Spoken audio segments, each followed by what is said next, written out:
Teknik gandakan emas Rahno, betul ke boleh jadi kaya?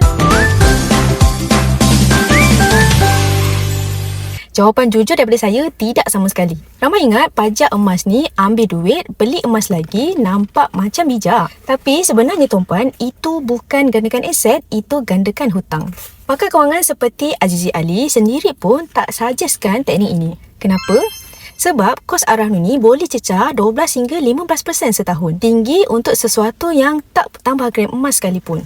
Contohnya mudah tuan-puan, anda ada 1 kilogram emas tapi dalam Rahno mungkin yang betul-betul milik tuan-puan hanya 300 gram sahaja. Selebihnya hutang. Nampak banyak tapi hakikatnya rapuh. Tuan-puan nak gandakan emas sebenar bukan dengan pajak tapi dengan tambah pendapatan, tambah ilmu dan paling penting sekali konsisten simpanan. Simple je, formula dia beli, simpan dan ulang. Sebab dalam dunia emas ni yang menang bukan siapa yang cepat tapi siapa yang konsisten.